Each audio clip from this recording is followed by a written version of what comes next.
Oi, pessoal, sejam bem-vindos a mais um episódio do PangeaCast, a existência cotidiana. Eu sou o Davi Cipriano, estou aqui mais uma vez para conduzir esse episódio, hoje com uma convidada mais que especial. Volta minha amiga Thaís também, né? Olá a todos, retornamos, né, Davi? Que bom que a gente se Retornamos. reencontrou aqui. Exato.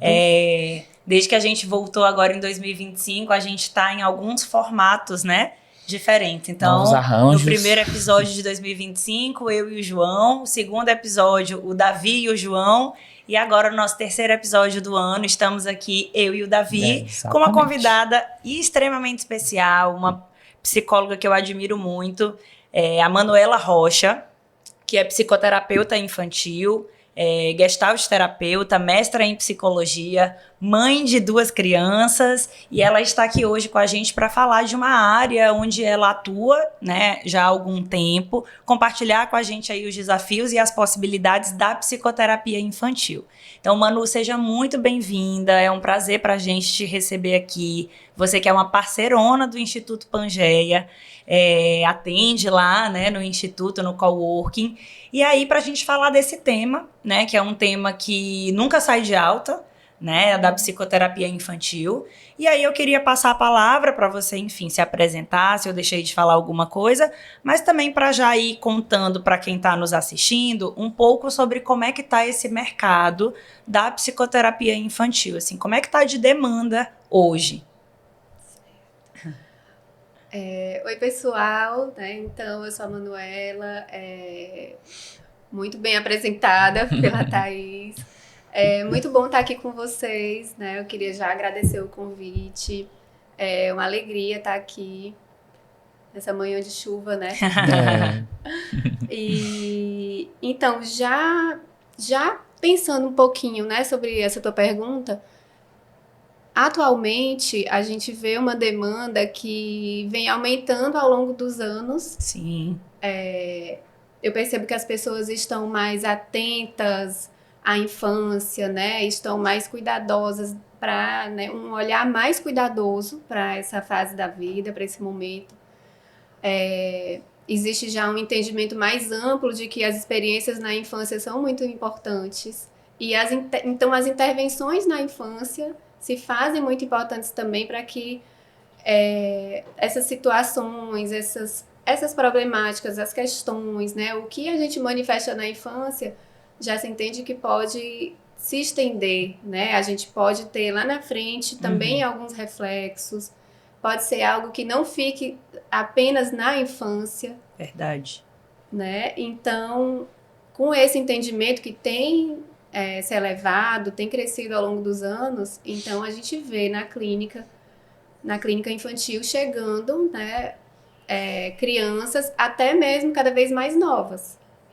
Interessante. Porque também se entende assim, essa primeira infância como a área em que com as intervenções, né, com o olhar cuidadoso, a gente pode ter muitas mudanças em termos de qualidade na vida daquele indivíduo. Né? Hoje a gente entende que quanto mais cedo a gente intervir, melhor são os resultados. Perfeito. Prática do cuidado também, né? Eu acho até que isso deve ser até uma dúvida, né, para pais e mães, né, quando levar o meu filho, né? Qual o momento certo? Tem uma idade certa? O que eu preciso observar que me dê aquele alerta, né? Não, tá na hora de procurar então uma ajuda com o psicólogo. Quando a criança está na escola, talvez a escola faça essa intervenção com mais rapidez, né, por observar, ter profissionais que vão fazer essa observação, mas para os pais, né, qual o primeiro sinal, o que eu tenho que ficar atento, qual o momento certo, como tu falaste agora, né, não tem idade, né, então a gente vê que até cada vez mais cedo estão buscando. Como que tu pode dar esse direcionamento também? É isso mesmo, Davi. A escola, ela costuma ter um olhar privilegiado das crianças, por conta mesmo desse número, né, do contato que a escola tem com muitas crianças. Então, elas conseguem fazer um filtro maior de quais comportamentos estão saindo um pouquinho do esperado para aquelas crianças daquela faixa etária. Já as famílias, né, os pais, quando estão com aquela criança, é um filho único, são 2 filhos, existe um número muito menor, eles não têm aquele parâmetro que a escola tem. Uhum. Então, realmente, as famílias chegam até com muitas dúvidas. Se deveriam mesmo estar ali, se é mesmo psicólogo, se essas questões devem ser trazidas mesmo para um psicólogo infantil ou não. Se é demais, né? Se é um olhar, se eu estou sendo muito super protetora ou se eu estou passando da hora, né? Uhum. Então, existem muitas dúvidas acerca desse, em que momento, né? O que me chama a atenção a ponto, né, de ter que levar no psicólogo, quais são os sinais. E podem ser dos mais diversos motivos, né? Desde eu costumo ir olhando assim para investigando como tá a expressão das emoções daquela criança. Às vezes a família identifica que é uma criança que está com muitos medos, ou tá mais quietinha, mais retraída, se isolando um pouco mais. Eu costumo sempre orientar assim, de que é importante atentar para a intensidade e a frequência desses comportamentos, né? Do que a família está identificando. Porque emoções todos nós temos, né? Sim. É claro que a criança vai ter medo em algum momento, vai ter momentos de tristeza, vai ter explosões de raiva. Mas como é que está a frequência? Né? Então, assim, aquela criança que está frequentemente ficando irritada, né? E por sinal a irritabilidade é um sintoma bem presente na infância, né? A criança não vai manifestar um desconforto ficando mais quietinha, triste. Muitas vezes ela vai manifestar mesmo mais irritada, ficando com raiva de tudo, Sim. né? Então, é essa intensidade, né? O quanto que isso está aparecendo na vivência, no cotidiano daquela criança.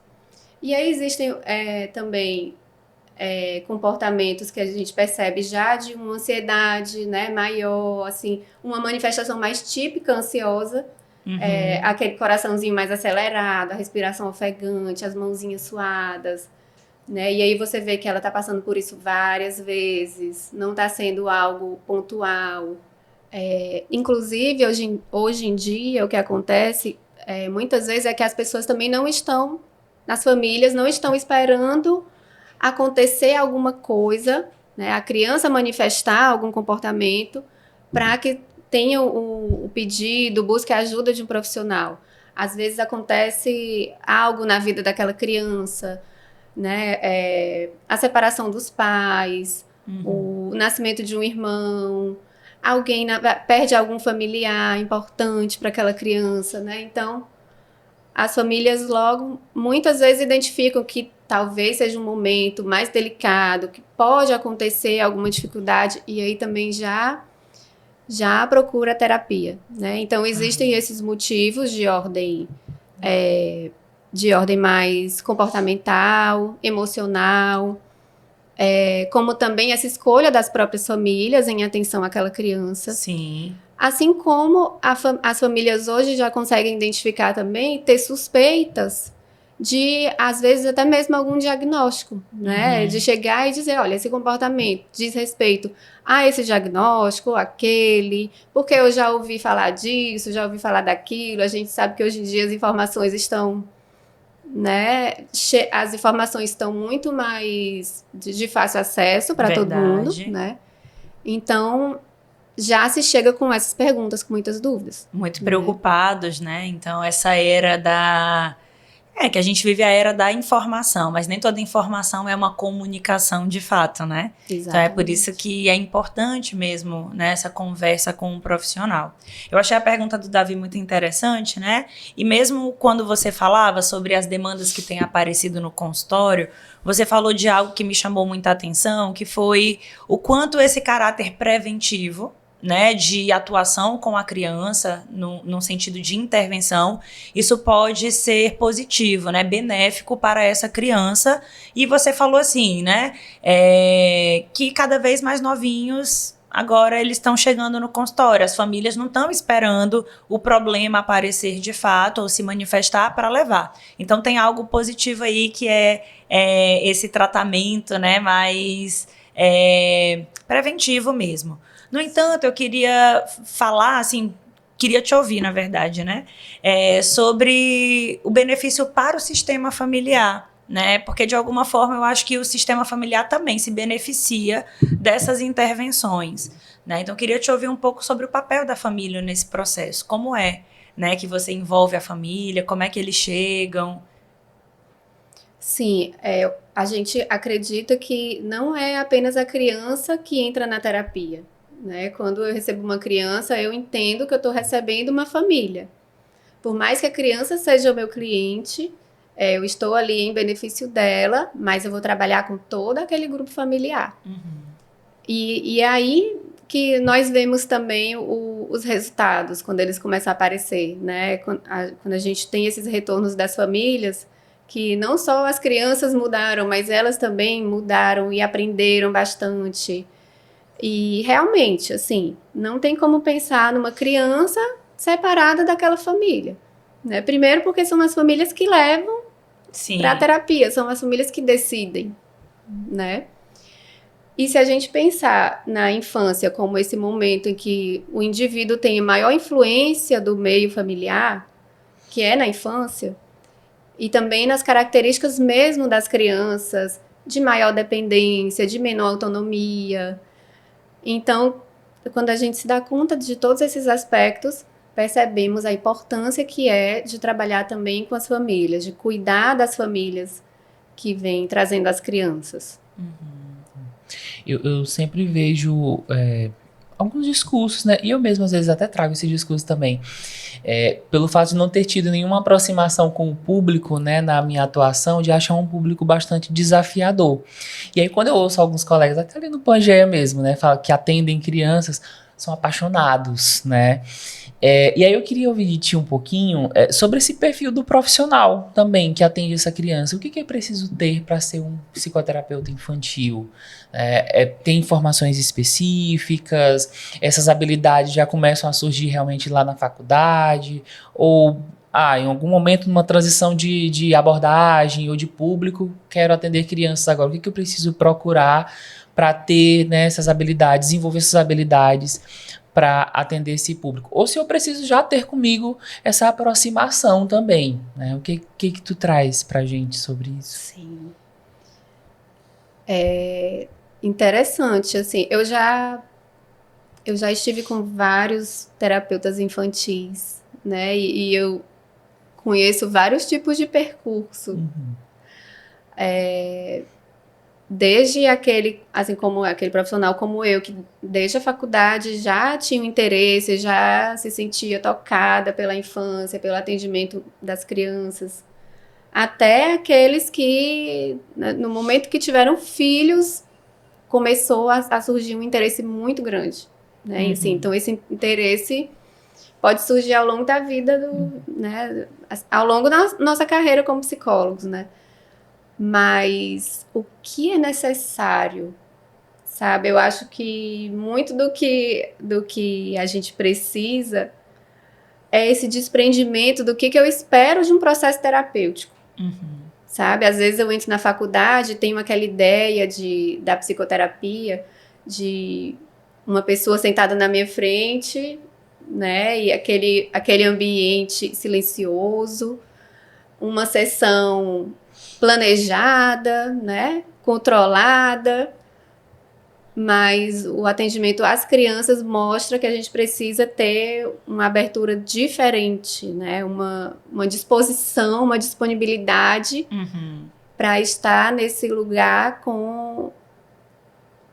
que é bem diferente dessa primeira imagem, né, que geralmente a gente tem quando entra na faculdade. Porque é uma terapia que vai acontecer brincando, é uma terapia que vai acontecer em pé, correndo, jogando, né? Eu mesmo sendo uma personagem e a criança outra, no chão, pintando alguma coisa. Vai acontecer saindo da sala, sabe? As crianças não vão, quanto mais novas, não vão entender que é ali a sala, o que estão fazendo, estão ali por conta disso ou daquilo, né? Então, Muitas vão realmente, nos primeiros momentos, sair da sala, ir conversar com o pai lá fora, voltar. Aí pede para ir no banheiro, aí volta.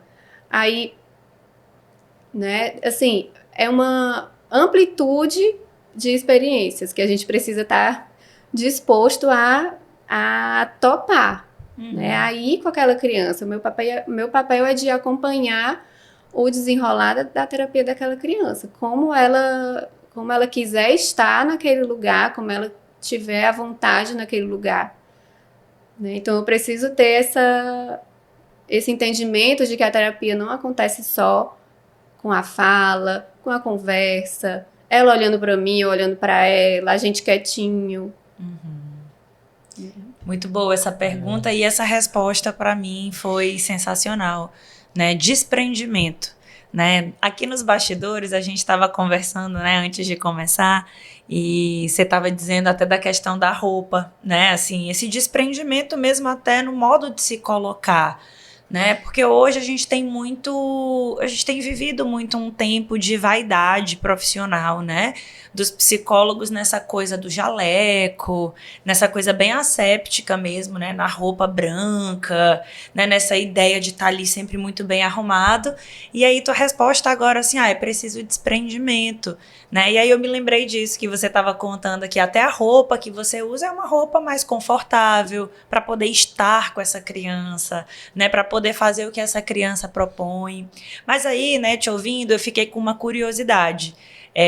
Com relação a isso, né? Porque aí você falou que você precisa topar aquilo que a criança propõe, porque a sessão é dela e ela tá ali no lugar, né, para ser respeitada, né? Mas qual é o limite disso, assim? Como é que você, né, nessa relação com a criança, vai mostrando para ela, né, que nem tudo que ela quer é possível naquele espaço? Como construir, assim, né, esse vínculo baseado nesse limite? Em que a criança é respeitada, mas ao mesmo tempo ela sabe que ali também é um espaço que tem regras, né? Um espaço também controlado de alguma forma. Sim, eu costumo dizer para as crianças que aqui é o lugar delas, né? Assim, quando eu tô ali no consultório, né? Essa sala, esse momento é seu, né? É você que vai escolher as atividades, o que a gente vai fazer, como a gente vai fazer, até mesmo algumas sugestões que eu trago, algumas ideias, vão passar ali pela escolha dela. Mas temos algumas poucas regrinhas, né, que costumo explicar para as crianças de uma forma bem aberta, né, assim, olha, imagina, né, se a gente levar um brinquedo desse para casa, né, como é que então vai ficar na próxima sessão, se cada criança levar um brinquedo. Então a gente tem essa regrinha aí, né. E aí com tudo mais, né, os principais limites que eu costumo trabalhar é aquele de não se machucar, né, de tentar, né, fazer de tudo para que as atividades não tragam um desconforto, né, para ela ou para mim. Então a gente faz ali um combinado de, isso aqui não tá legal para mim, vamos mudar de brincadeira? Vamos. E aí eu faço assim um campo de já estabelecendo essa relação de confiança. Bacana. Né? Olha, se não tiver legal para ti, tu me avisa. Né? E também, se não tiver legal para mim, eu vou te avisar. Né? Então, assim, essa é uma forma de dar esse limite de uma forma que comunica para ela também esse cuidado. Legal. Né? Que aí ela entende, né, que é pro bem dela e que ali, né, é um espaço para ela se sentir segura, né? E aí me parece mais um combinado do que uma regra, né? Porque quando a gente fala em regra com criança, fica uma coisa muito unidirecional, né? E o combinado é algo mais horizontalizado mesmo. Então, imagina, né? Chega uma criança logo no início e eu falo, isso aqui não pode isso, não pode isso, não pode aquilo, não pode aquilo. Mas quando a gente explica para a criança a necessidade, né, o tom da fala que a gente usa, e eu considerar que a criança vai entender aquilo, né, e vai concordar com aquilo, porque é pelo bem dela, pela nossa relação aqui dentro. Né, aí funciona. Costuma funcionar de uma forma bem mais fluida. Legal. Todo esse cenário, né, que é organizado, E eu acho que até o perfil do próprio profissional também, né? Pela tua fala dá para perceber que a criatividade ela se faz presente o tempo todo, né? Que por mais que a criança vai dizendo, né? Vai guiando o processo. Você não deixa de ter um papel fundamental enquanto alguém que colabora com esse processo terapêutico também, né? Então, digamos que a criança, ela não queira fazer aquela atividade daquele momento, então tu tem sempre uma cartinha na manga ali para poder, então vamos pegar um outro caminho para tentar alcançar esse lugar.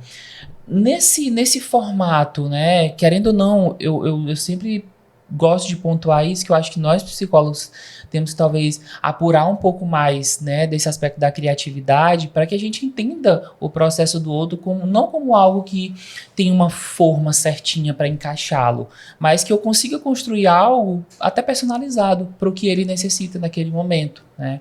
Como que tu consegues organizar isso, né, para tantas crianças, tantas crianças que são muito diferentes uma da outra, principalmente dentro de um cenário que hoje em dia está muito atrelado ao diagnóstico, que é algo que me chama um pouco a atenção quando eu olho para o público infantil hoje em dia, e até adolescente. Eu chego a atender adolescentes algumas vezes e todos já estão vindo com essa caixinha, né? Eu tenho um TOD, eu tenho um TDAH, eu estou aqui por causa disso, eu tenho aqui por causa disso.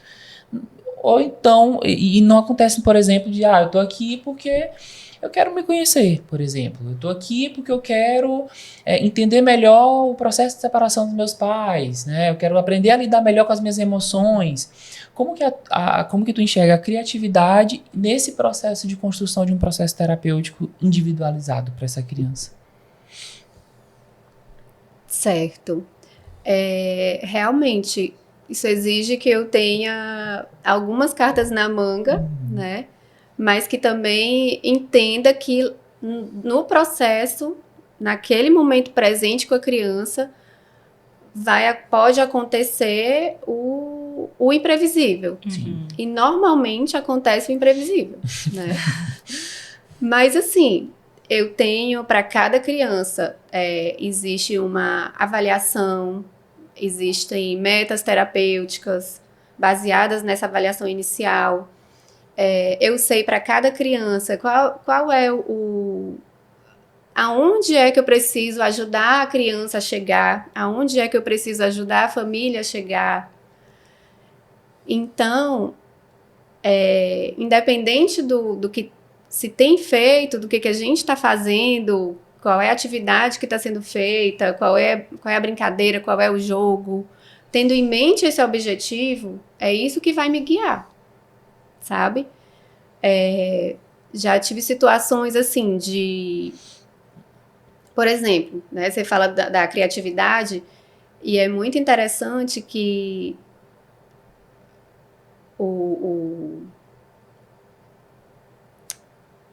tenho várias coisas aqui na cabeça. E é muito interessante que quando as famílias trazem a criança, eu logo explico que a terapia acontece por meio da brincadeira, que é através de jogo, do lúdico, Sim. de atividades, que a gente atinge os objetivos terapêuticos para aquela criança. E por mais que eu tenha esse roteiro de onde eu quero levar, para onde eu quero levar a criança, às vezes ela está numa brincadeira que eu entendo que tá ali, né, que me dá pouco espaço. Quando a gente fala assim de jogos, né, um recurso mais estruturado. Para onde é que eu posso levar uma criança de um jogo para uma atividade mais livre, para um faz de conta, né? Principalmente as crianças mais velhas, elas chegam com uma disposição maior para jogar, né? Para jogo da memória, dominó, jogos de tabuleiro, xadrez. Então, mas às vezes eu tenho um percurso, né? Um lugar para onde eu preciso levar aquela criança, que é ali de brincar de faz de conta, que eu entendo que ela vai trazer mais, que eu consigo trabalhar mais as questões dela nessa forma de brincar. Mas como é que eu vou levar uma criança de um jogo estruturado para um faz de conta? Né? Imagina se eu chego para essa criança que está jogando xadrez e eu digo, né, agora boto uma máscara, agora eu vou ser o fulano de tal. Não, né? Então, assim, a gente parte dessa ideia de que as minhas propostas têm que ter pertinência e tem que ter uma gradação, sabe? Eu posso ser a terapeuta mais criativa, mas se eu não respeitar esses critérios, eu não vou conseguir avançar muito com aquela criança. Né? A pertinência, o que é? Eu entender que a minha proposta tem que ter a ver com o que aquela criança geralmente gosta de fazer, com os interesses daquela criança. Até com a faixa etária também, com a faixa etária. Porque não dá para imaginar que você é uma psicoterapeuta infantil que vai propor sempre as mesmas atividades para uma criança de 4 e uma criança de 8 anos, né? Exatamente. Assim, são intervenções que têm que ser muito bem apuradas, né? Assim, para o público. Então eu tenho que estar assim com o olhar muito apurado mesmo, né, para entender aonde é que esse jogo pode chegar, né? Já que essa é a pertinência, é o jogo, é isso que ela gosta. Então eu vou trabalhar com o jogo agora.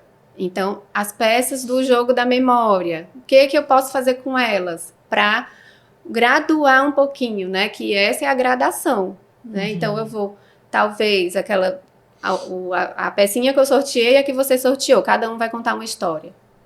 Sabe? Legal. E aí, talvez, lá na frente, eu consiga, a partir daí, que a criança se sinta mais familiarizada com aquele tipo de proposta e possa brincar de faz de conta numa outra sessão. Sabe? Uma vez eu tava com uma clientinha e ela adorava brincar de dominó. Sim. E aí teve que ter muita presença, porque o que aconteceu? Quando ela ficou só com uma pecinha, aí ela falou, ela tá sozinha agora. E aí, no mesmo momento, as minhas pecinhas falaram com a dela. Né? Eu tive que ter essa... Né, esse feeling mesmo, né? Precisa ter uma iniciativa, algo que... Né, uma intuição, né, e partir para ação. Perfeito. Sem perder Tudo aquela comunica. abertura que foi dada, né? Tudo comunica, né? Ela estava te comunicando alguma coisa ali. Tudo comunica, né? E é nesse brincar que ela vai se comunicar, que a criança vai expressar, né? O brincar é a forma de expressão natural da criança.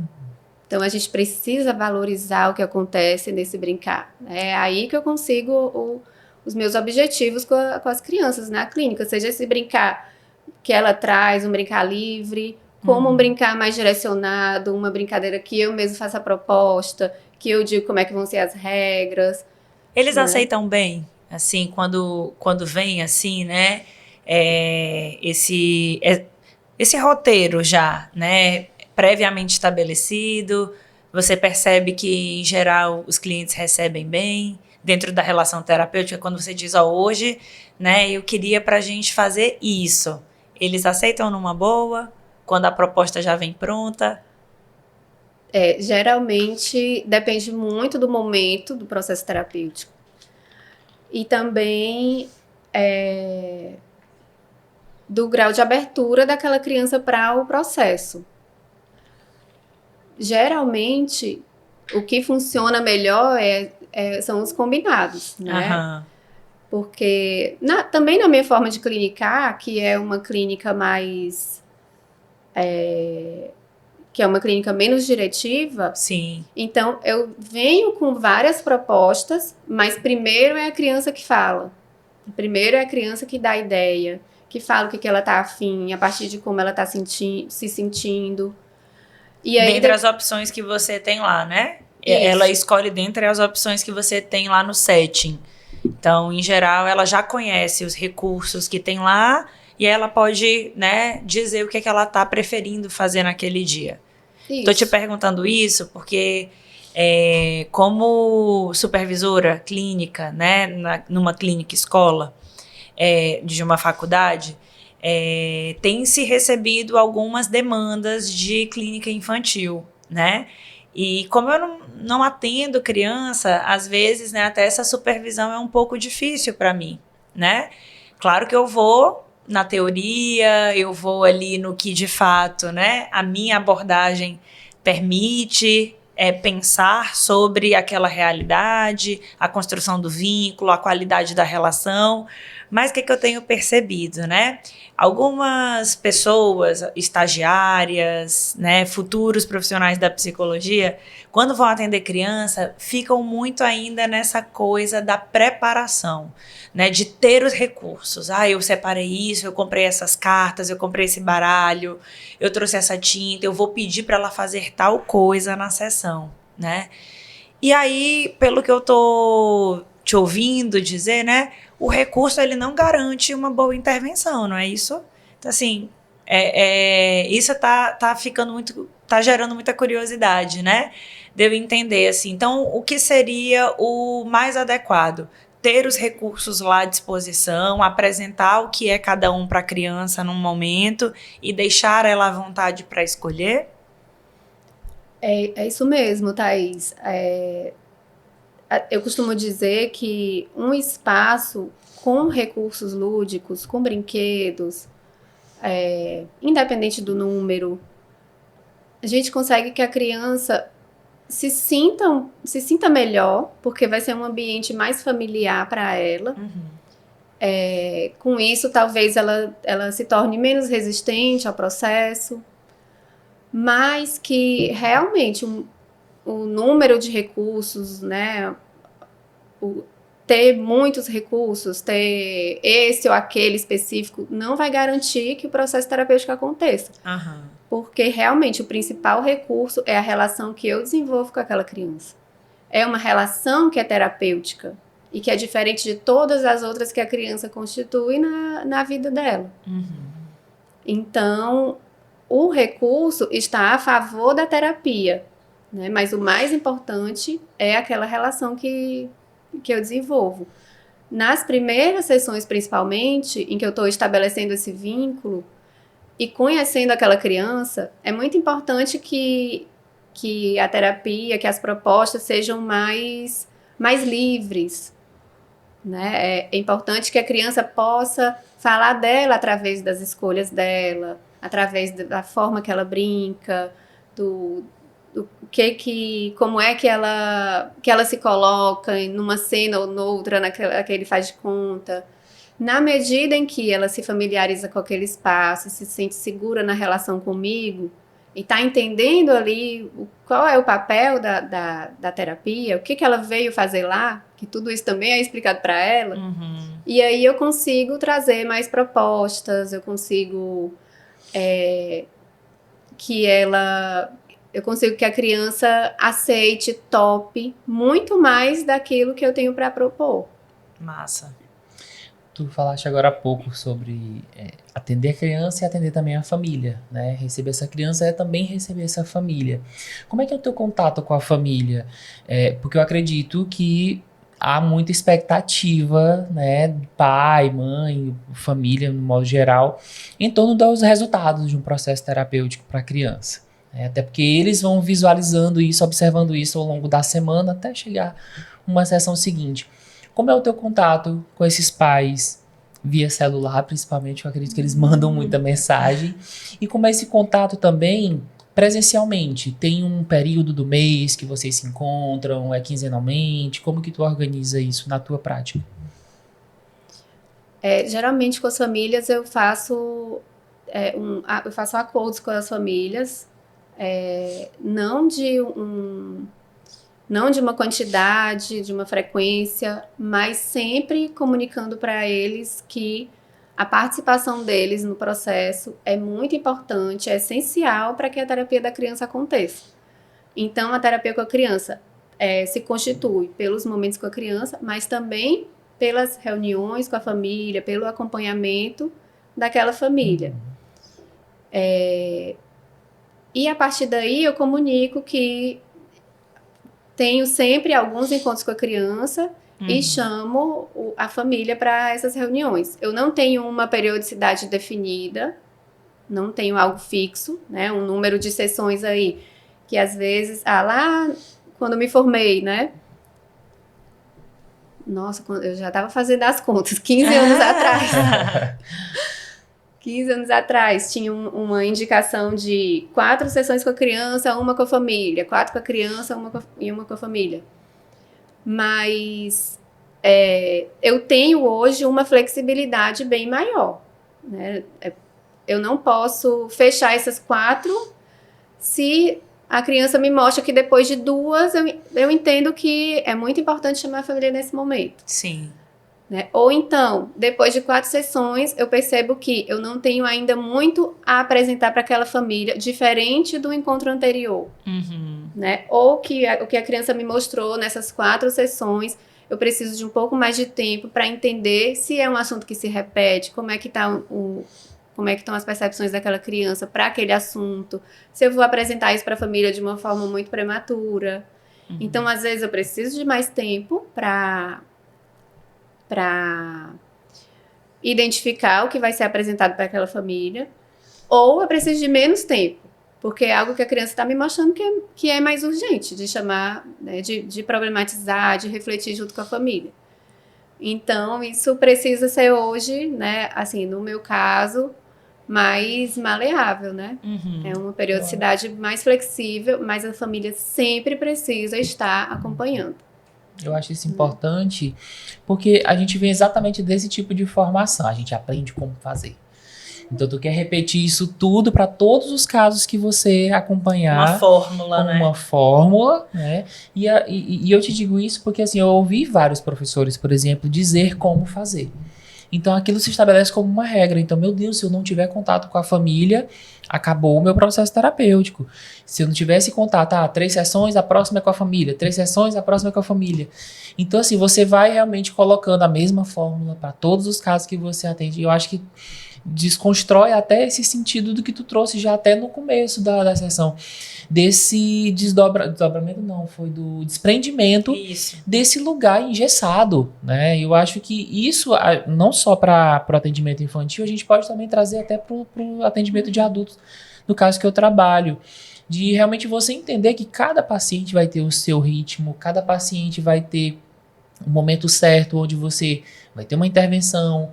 Vai ter paciente naquele momento em que aquele não é o dia do brincar, talvez aquele fosse o dia que ela quer conversar um pouco mais sobre algo que está atingindo ela, que ninguém lá fora a escutou, né? E eu acho isso fantástico, né? Trazer essa percepção de que a gente precisa ser maleável com cada atendimento que a gente se compromete a realizar.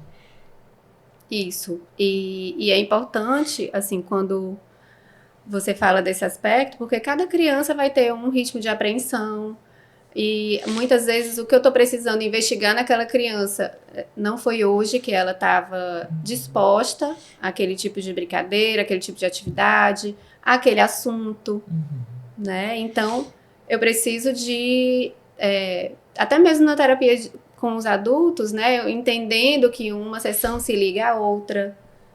Então, um assunto que eu começo aqui, na outra sessão eu vou conseguir aprofundar, eu vou conseguir trazer de uma outra forma, já que a criança já entrou em contato naquele momento.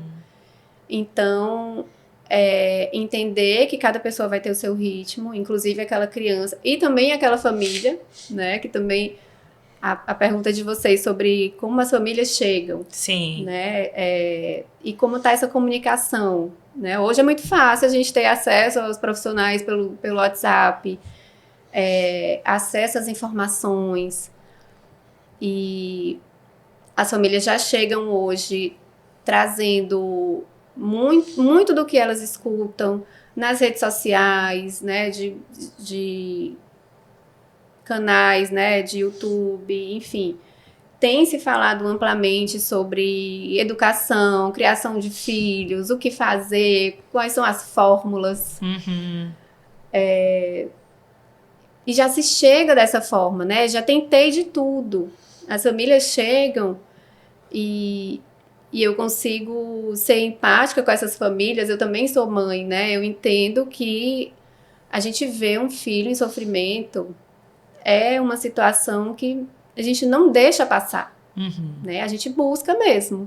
A gente vai atrás de médico, vai atrás de, né, muitos profissionais e muitas vezes as famílias chegam na terapia assim como a última coisa. É assim, eu não sei mais o que fazer. né? Já chegam assim, como se fosse a última esperança, né? Já fiz de tudo. E eu tinha que fazer alguma coisa e eu tô aqui. Mas eu não sei mais o que fazer. Sabe? Eu escuto essa fala. E eu escuto com muita compreensão.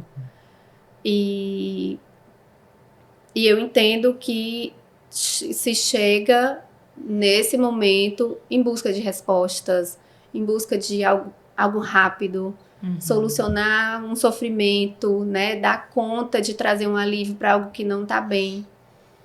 E em alguns momentos vai aparecer o WhatsApp, naquele momento que, né, preciso dizer isso, preciso falar aquilo, isso que tem a ver, né? Realmente as famílias chegam numa ansiedade mais elevada por aquela criança, pelas situações que estão vivendo juntas. E nesse momento com as famílias, principalmente nas sessões iniciais, mas durante todo o processo com as famílias, eu tenho esse papel da escuta, de oferecer alívio para essas pessoas. E que elas... Eu deixo o meu WhatsApp, né? Assim, costumo comunicar que se precisarem falar comigo, o meu WhatsApp tá aqui, né? Vocês têm o meu contato. Muitas vezes eu não vou conseguir responder na hora. Sim. Né? Às vezes é algo que a gente precisa fazer uma reflexão, pensar juntos sobre isso, entender mais o que está acontecendo. Então, eu sempre prefiro que a gente marque um momento para que a gente construa esse entendimento do que está acontecendo. Né? Na relação. Mas qualquer comunicação que é feita comigo, né? Mesmo sendo por mensagem, mesmo sendo em algum momento que a gente se encontra, isso vai fazer parte dos registros, dos acompanhamentos daquela criança, da avaliação. Tudo faz parte, né? Assim, a terapia infantil, ela não tá só ali nas quatro paredes, ela tá desde a forma como a criança chegou, tá ali na sala de espera. Por quem ela é trazida, né? Quem traz, como é que a pessoa tá agindo com aquela criança, como é que é essa despedida do espaço, né? Então, o que chega para mim de informações, independente de onde elas estiverem, vai compor esse entendimento, né, sobre essa criança. Então precisa ter mesmo uma disponibilidade nessa agenda, né? Não dá para comprar aquele discurso de agenda cheia e ser um psicoterapeuta infantil de qualidade. Né? Porque olha só, você está falando que para uma criança que você atende, você tem que, né, na mesma medida, dar essa assistência, esse acolhimento e ter esse cuidado com a família. Né? Então, essa semana, né, uma criança que você atende ali é como se ocupassem 2 horários, né? O horário da criança, o horário da família, enfim, né? Então vai na contramão mesmo dessa lógica, né, mercadológica, na verdade, que a psicologia aí tem tentado nos impor. A gente está se encaminhando para o nosso horário, né, para o nosso fechamento. A conversa tá tão boa, dá até pena, né, de encerrar. Mas eu queria te fazer uma pergunta, assim, para a gente ir se encaminhando, né, para esse fechamento. O Davi, no começo, falou sobre como é na escola que, em geral, há uma identificação, né? A escola não tem como fechar diagnóstico, né? Não cabe, por todos os motivos que você citou, mas é o primeiro espaço onde há uma identificação, às vezes, de uma demanda, de uma dificuldade, de um transtorno, de um sinal, um sintoma, né? E aí eu queria te ouvir sobre essa relação do psicólogo que atende criança com a entidade escolar, né? Com esse universo onde a criança também faz parte, né? Como é que funciona na tua prática? Ah, legal. A gente não podia deixar passar, né? Sobre as escolas também. Assim como eu trabalho com as famílias, nessa parceria, em que ao mesmo tempo que eu escuto, né, faço reflexões com aquela família, ajudo as famílias a entender aquela criança, né, a ter uma compreensão mais ampla sobre a criança, sobre a família, essas relações que elas estão constituindo, eu também tenho esse papel com as escolas. As escolas também são parceiras na psicoterapia da criança. são, assim, o segundo lugar em que as crianças estão na maior parte do tempo. Né? Se não, às vezes, o primeiro lugar, né? O primeiro lugar, digo, quando a gente fala de uma criança que está no período integral, aí, e é muito comum hoje, né? Isso. E aí, com certeza, assim, a gente entende que a escola está fazendo um papel muito grande, né? Mas, geralmente, meus encontros com a escola, eles sempre acontecem, né? Na infância, no início da terapia, porque é esse local que eu vou também buscar informações sobre a criança para compor a avaliação inicial, que é essa compreensão do que está acontecendo com a criança, como é que estão as relações dela, como é que está ela com ela mesma, como é que ela está se comportando, o que isso está mostrando em termos de, né, desses critérios de desenvolvimento, de critérios diagnósticos. Toda essa avaliação que eu preciso fazer, eu vou fazer com a criança, eu vou fazer com a família, buscando essas informações também na família. Sim. E também vou buscar na escola. Então, é na escola que eu vou entender como é que a criança está se comportando. Muitas vezes ali num ambiente que tem mais regras, num ambiente mais estruturado, como é que ela está se relacionando com os socializando, pares, né? como é que está a socialização dessa criança. E que eu vou entender também como é que estão lidando com ela, que é muito importante, né? Não só entender como é que essa criança está se comportando, mas como o adulto está se relacionando com aquela criança, como é que ele maneja os momentos de dificuldade, como é que ele se relaciona, assim como busco entender como é que a família se relaciona com aquela criança, como é que ela fala com a criança, como é que ela se comunica, como é o manejo dessas dificuldades quando elas acontecem. Eu também busco entender na escola. E aí, num primeiro momento, eu vou para colher informações. Certo? Num segundo momento, depois de já ter concluído essa avaliação e aí realmente iniciado o processo terapêutico propriamente dito, aí eu vou na escola na medida em que as dificuldades que acontecem também acontecerem na escola. Certo? Muito bom. Então, se eu percebo que é uma criança que tem queixas escolares, aí eu continuo indo na escola. Para observar. Isso. Se for o caso, orientar, né? Esses adultos que compõem ali, que são os agentes, né? Educacionais ali. Exatamente. E aí, nesse segundo momento, eu vou já tendo um entendimento sobre aquela criança, um olhar sobre a criança. Então, eu vou comunicar, eu vou orientar, traçar estratégias junto com a escola para atingir aqueles objetivos, sejam eles objetivos pedagógicos, sejam objetivos de relacionamento, de socialização, de comportamento. Então, eu vou para orientar a escola, também vou para escutar as professoras, né? Esse encontro precisa ser com os próprios professores que estão ali diretamente com a criança. Então, são também grandes parceiros nessa busca pelo bem-estar daquela criança. Tu costuma ser bem recebida? Costumo. Nossa, é muito interessante, porque eu também já fui psicóloga escolar. Que maravilha. Já fui psicóloga escolar também, então... Sabe como é estar do outro lado, né, Manu? Sei. E assim, é um ambiente que eu tenho muita familiaridade, né, assim... Não por eu já ter frequentado escola, como todos nós, né? Mas a minha mãe é pedagoga, eu já fui psicóloga escolar, estágios em escolar, então... E as escolas costumam nos receber super bem, porque também muitas vezes acontece de sermos, né, o profissional o psicólogo infantil, entenderem como um parceiro também. Né? E eu me coloco nessa posição de estamos juntos aqui, né? Eu quero ajudar essa criança assim como vocês. Né? Então vamos pensar juntos. Eles né? vão ganhar também com isso. Exatamente. Né? A gente não quer apontar culpados, a gente não quer trazer desconforto. Nosso objetivo é o mesmo. Né? Estamos juntos aqui. Então é uma parceria, é bem legal.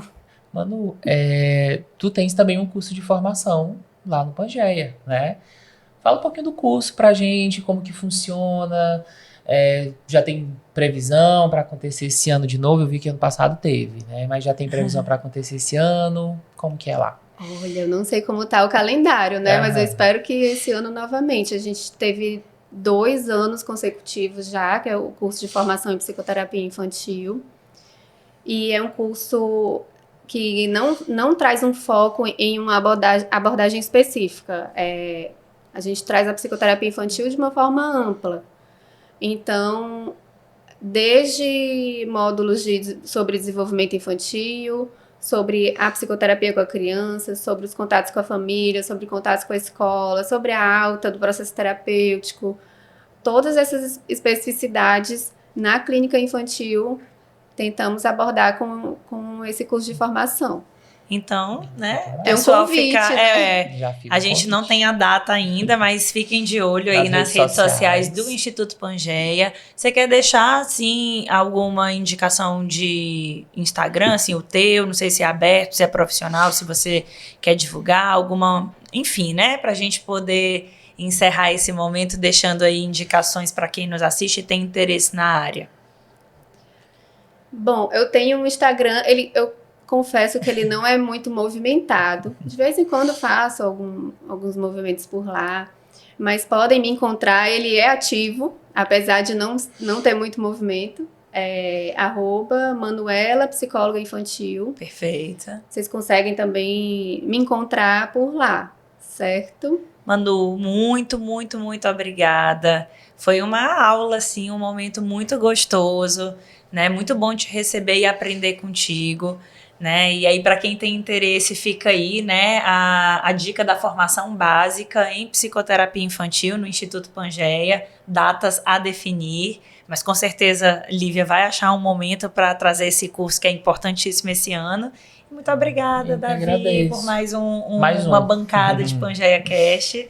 E até a próxima. Espero te receber aqui novamente. Muito obrigada. Foi ótimo. Realmente foi uma conversa, como vocês haviam me falado, né? Ficou muita coisa ainda para ser dita, mas espero que a gente tenha feito boas reflexões, né? Assim. E novamente agradeço, né, estar com vocês, falando desse tema que eu adoro. Obrigada, é isso. Obrigada. Tchau, tchau, pessoal. Tchau, tchau. Até a próxima.